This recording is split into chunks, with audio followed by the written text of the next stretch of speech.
Halo, halo. Apa kabar Anda semua? Kembali berjumpa dengan saya, Ersbun Arif dari Forum News Network. Dan seperti biasa, saya akan mengajak Anda ngobrol dengan Bung Rocky Gerung. Tapi sekarang ini saya mau tanya deh sama Bung Rocky aja deh. Enaknya ngobrolin apa nih, Bung Rocky? Ya, yang paling sering ditunggu orang adalah analis kita tentang capresan. Oh iya, iya. Nah, itu seru-seru. Tapi mungkin menurut saya agak perspektif tidak langsung capresnya, ya. Tidak direct capres, tapi lebih pada yang mengusung capresnya ya. Karena Pak Surya Paloh ini setelah kemarin bertemu dengan Pak Luhut, ini ada juga dia diwawancara di CNN, dia menyatakan, dia mengakui bahwa hubungannya dengan Pak Jokowi itu sekarang dalam titik yang terendah. Dia bilang belum minus, kata dia. Kalau minus itu susah ngangkatnya. Saya berharap tidak minus. Nah ini kan bahasa-bahasa ini bahasa sangat bahwa ya hubungan mereka sangat buruk lah gitu dan itu diakui oleh Pak Surya Paloh itu gara-gara dia mengangkat Anies Baswedan dia mengusung Anies Baswedan. Saya kira itu indikatornya berlanjut nggak kasus Johnny Plate kan gampang menunjukkan itu kan.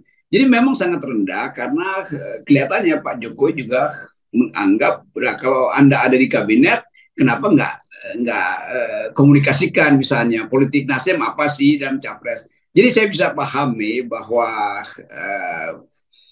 kelantangan Nasdem itu mengakibatkan kegusaran Jokowi, gampangnya begitu kira-kira kan. Tapi ini soal tafsir saya terhadap peristiwa-peristiwa itu. Jadi kalau akhirnya Pak Surya Paloh mengaku dia ada di dalam relasi yang paling rendah, attachment dia dengan presiden, itu benar kan. Tetapi kita juga mesti bilang ya lanjutkan aja kan. Kalau Anda bilang rendah itu artinya Anda udah nggak dipercaya presiden. Kenapa Anda nggak dipercaya? Kenapa Anda nggak mundur? Kan itu kan. Kan Ya, ya, presiden dimanapun dia kasih sinyal sebagai orang Jawa mungkin dia anggap oke, tahu diri lah kira-kira tuh kalau mau ya, mundur ya, gitu. ya, ya. Jadi itu saya kira konteksnya itu. Oh, jadi saya paham kenapa kok kemudian partai-partai koalisi P3, PAN dan ngomong ya kalau memang udah nggak jalan jangan mundur aja. Ini rupanya bukan bahasa-bahasa mereka dong, ini bahasa sebenarnya dari Pak Jokowi gitu kira-kira ya. Ini Nah, baru kita mulai mulai kisi-kisinya mulai terjadi gitu. Jadi puzzle-nya ya gitu ya, puzzle-nya. terbaca itu. Hmm. Tapi memang yang diberitakan juga bagus poinnya Pak. Semacam komunike berdua dengan Pak Luhut bahwa ya sama-sama tahu supaya jangan gusur-menggusur dong. Kan itu normanya mesti begitu kan. Kan nggak mungkin mereka datang di dalam wawancara lalu menganggap bahwa ya boleh dong menggusur. Enggak. Tetap sinyal bahwa ini dua orang juga yang ada aspek kenegarawanannya Pak Luhut maupun Pak Surya Paloh sama-sama menyetujui bahwa oke, pemilu tetap jalan dengan pakem demokrasi itu. Jadi ada dua hal tadi itu yang idealnya begitu, tetapi ya, dalam operasi politik pasti istana tetap menganggap Anies itu atau Nasdem itu terlalu arogan untuk mengambil jalan sendiri padahal dia ada di dalam kekuasaan kan itu kan.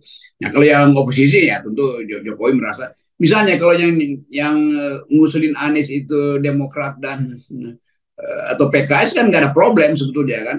Jadi ini sebetulnya juga soal etika di dalam pemerintahan Jokowi itu. Ini cukup masuk akal keterangan itu. Walaupun sebenarnya ini kan Bung Rocky, eh, mereka ini kan harusnya memang Nasdem segala macam itu harusnya kan memang terikat sama Pak Jokowi itu sampai tahun 2024 saja mendukung Pak Jokowi kan. Dan harusnya kan Pak Jokowi juga nggak tidak harus dong kemudian setelah tahun 2024 masih tetap ikut garisnya Pak Jokowi. Kalau secara saya mau coba cara berpikirnya dari Nasdem gitu loh, Bung Rocky. Jadi Nasdem mungkin berpikir kalau Anies yang dijagokan dan Nasdem tahu bahwa Anies itu lagi jadi selebriti politik, itu akan terlambat karena sangat mungkin juga Anies sudah ditangkap KPK kan. Jadi pertimbangan pragmatisnya ada di situ momentum. Tetapi pertimbangan momentum ini membatalkan persepakatan etis di antara Jokowi dan mungkin kira-kira Pak Surya Paloh yang menganggap bahwa ya kok berakibat terlalu jauh ya bagi Surya Paloh. Jadi publik juga mendeteksi bahwa Nasdem memang mengambil langkah radikal, kan itu intinya kan. Dan kita tahu bahwa nggak mungkin Jokowi nggak tersinggung karena ini kan menteri gue, ngapain lo diam-diam lakukan semacam konsolidasi di belakang gue tuh. Nah, dengan mudah kita tahu kalau begitu akan ada balas dendam tuh untuk menguji jago nggak lo kira-kira tuh. Maka masuklah pasal tentang Johnny Plate yang sebetulnya memang dari dulu udah ada isu-isu itu kan. Jadi ini meledak justru ketika Nasdem mengambil posisi yang final tentang Anies. Nah, sekarang tinggal satu langkah lagi menguji apakah seradikal itu posisi Nasdem supaya Anies juga nggak tersandra. Kan Anies saja disandra oleh kalkulasi-kalkulasi Nasdem kan. Mau dikeluarin nggak dari kabinet dia tuh. Jadi bagian ini selesaikan dulu. Jadi saya kira jalan keluarnya Nasdem pastikan dulu dia mau di kabinet apa enggak tuh. Dan konsekuensi kalau mau dia di kabinet, ya mungkin posisi Anies dia mesti ganti akhirnya kan, lalu berubah calonnya Nasdem tuh. Karena sinyal Jokowi kan tetap Anies itu ya lawan lah gampangnya gitu. Dan kelompok di sekitar Jokowi juga menganggap hal yang sama itu. Itu soal persepsi mereka berdua ya, bukan soal etik demokrasi. Etik demokrasi nggak boleh halangi itu. Nah itu yang kemudian terbaca oleh publik seolah-olah etika demokrasi ini yang akan dikedepankan, yaitu jangan halangi Anies dan harus fair. Komunike bersama antara Pak Luhut dan Pak Surya Paloh itu yang dibaca fair sebagai oke, ada izin untuk meneruskan Anies sebagai kandidat. Tetapi kalau kita lihat sisinya, kalau Anies diizinkan atas kelegaan presiden, itu berarti kasus Johnny Plate dihentikan dong. Nah kita lihat dalam minggu ini, kalau kasusnya jalan terus itu artinya hukuman pada Nasdem masih berlanjut. Kira mungkin gini ya, posisi Pak Jokowi itu makin complicated ketika akhirnya Ganjar Pranowo itu diambil alih oleh Ibu Megawati. Saya kira begitu ya yang membuat jadi Pak Nah, Jokowi itu jadi bingung gitu kan ya. kira-kira itu. Jadi Pak Jokowi sebagai presiden atau sebagai pemain politik mulai ragu nih bagaimana caranya kalau pesaing-pesaing dari Anies itu akhirnya makin lama makin moncer, dan mungkin bagi Pak Jokowi moncernya diasuh oleh PDIP.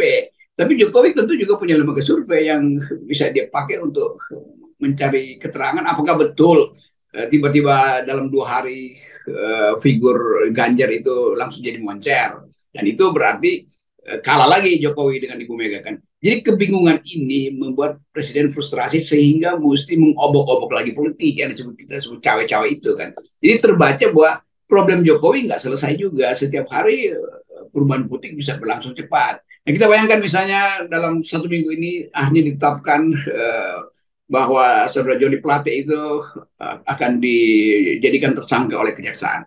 Problem lagi kan, apa reaksi Nasdem dengan cara itu? Negosiasi. Pasti akan, kalau udah ditersangkakan ya udah habis. Jadi Anies udah selesai itu. Jadi ini soalnya. Ini yang kita sebut politicking istana itu nggak mau dihentikan demi alasan keamanan presiden nanti setelah 2024. Walaupun kita tahu ya apa sih, presiden tetap aman-aman aja. Tetapi ini kan pride presiden sebetulnya, dan psikologi presiden ya kita nggak bisa pahami kenapa dia cemas itu dan harus favoritisme. Ini kan padahal kan sebenarnya begini ya, dalam kasus soal pilihan berbeda itu kan sebenarnya Pak Prabowo juga tidak sama dengan pilihannya Pak Jokowi juga kan, karena tadinya Pak Jokowi kan maunya Ganjar, teman-teman Pak Prabowo sendiri tetap ingin maju sendiri, dan Pak Prabowo juga ketika ditawari jadi cawapresnya Ganjar menyatakan bahwa partai sekarang kan saya agak besar. Itu artinya sebenarnya penolakan halus.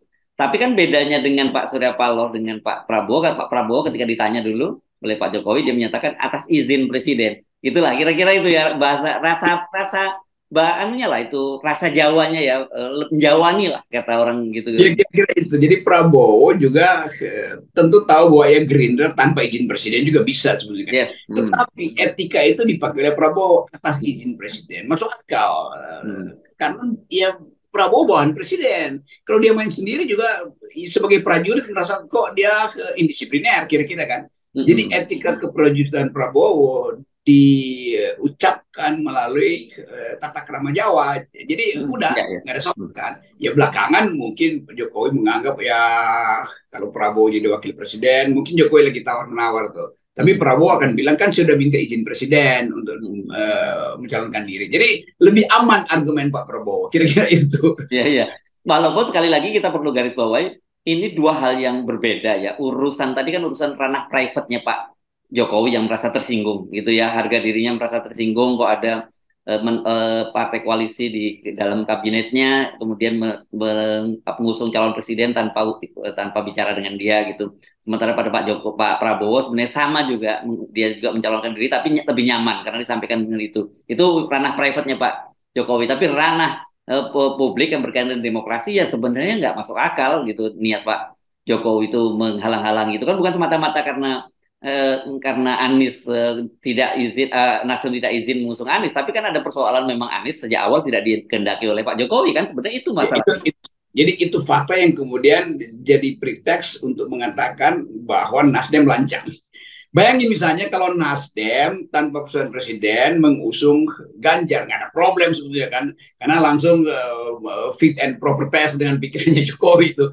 Jadi memang ya ada sesuatu yang mungkin beda watak gitu kan. Kan Surya Paloh kan datang dari tradisi, oke, lakukan, ini momentum segala macam. Nah Jokowi Mainkan kalau orang Medan bilang mainkan gitu ya. mainkan.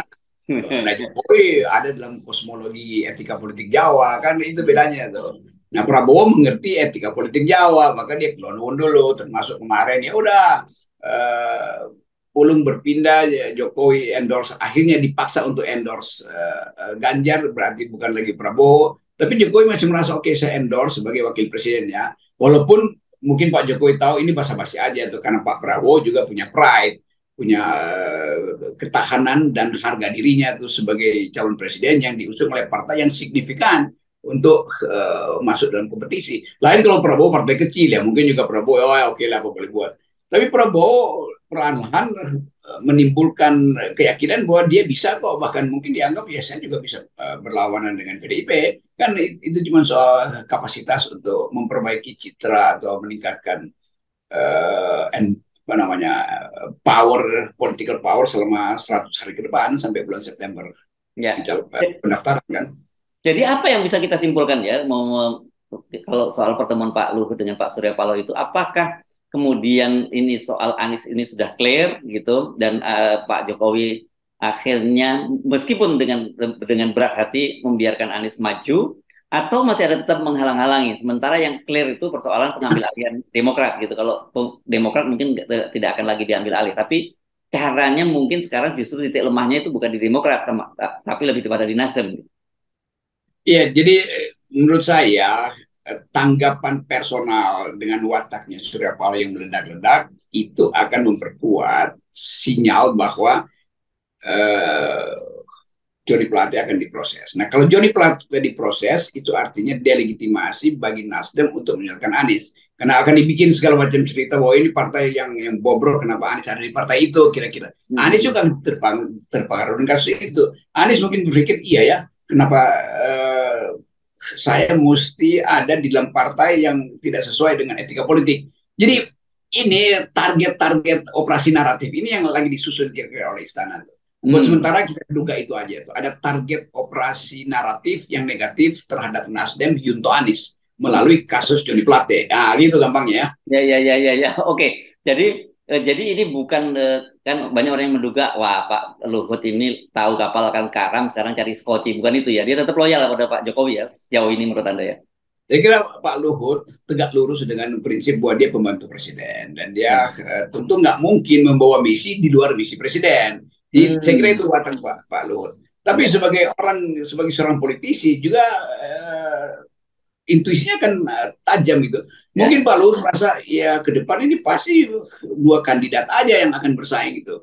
Karena intuisi dia yang melihat proses politik hari ini. Itu hak intuitif LBP gitu. Yang menjadi soal adalah apakah presiden mau tampil sebagai negarawan di ujung pemerintah atau enggak. Yes. Nah itu juga adalah watak presiden yang mungkin Pak Luhut bisa kasih nasihat kecil, tapi nggak mungkin itu dipaksakan karena kita tahu watak presiden ya tersinggung itu pasti akan ada balas dendam kan nggak pernah kita lihat pola presiden tersinggung lalu diam-diam aja terima aja nggak bahwa Pak Surya Paloh sepertinya nggak mau mundur walaupun akibatnya panjang gitu. Nah, Surya Paloh juga punya kalkulasi mungkin Surya Paloh berkalkulasi ya toh presidennya udah lemda gitu karena presiden hendak maka timbul counter feeling headline bahwa enggak dia nggak lemdak approval ratingnya approval rating iya itu masih 80% loh.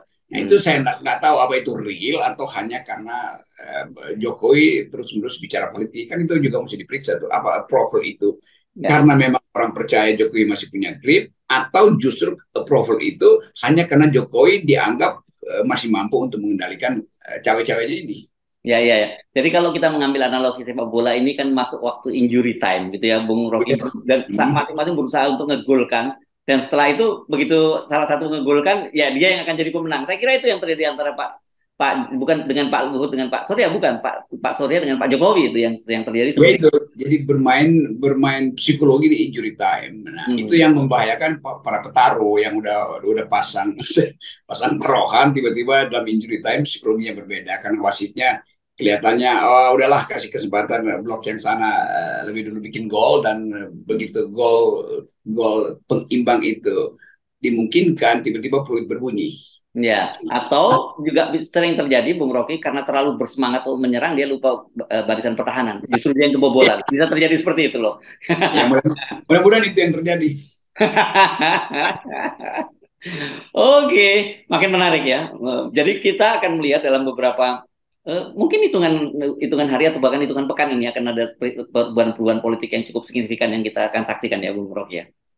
Ya, jadi faktor Anies itu tetap semacam duri dalam daging nih, dari politik istana tuh. Hmm. Ya kita tahu asal usulnya kita tahu lah soal isu-isu pluralisme, isu-isu leadership segala macam. Tapi itu biarkan sebagai isu yang nanti diulas oleh netizen, diulas oleh warga negara. Kalau diulas oleh pers sudah pasti kan. Jadi Yes. kita ingin supaya oke, isu itu diajukan, tetapi tetap dengan syarat jangan demokrasinya dihentikan. Ya, oke. Jadi sebenarnya kita perbincangan kali ini kita belum bisa memberikan semacam apa ya, mosaiknya udah tersusun ya. Kita masih ngasih apa perca-perca gitu yang sebenarnya udah mulai kita bangun sedikit, tapi bentuknya belum jadi utuh ya, Bung Rocky ya. Ya, tuh gambaran di kepala kita mau saya ini mulai terbangun, tapi tiba-tiba ada tangan yang gemetar, maka ya paksa selalu jalan lagi kan gitu ya. Ya, ya, ya, ya. Oke, baik. Ya, Terima kasih, Bung Rocky. Tetap kalau bagi kita oke. sebenarnya mosaiknya itu jelas adalah 0% kalau kita itu yang jelas ya. Oke. Ya. Ya, oke.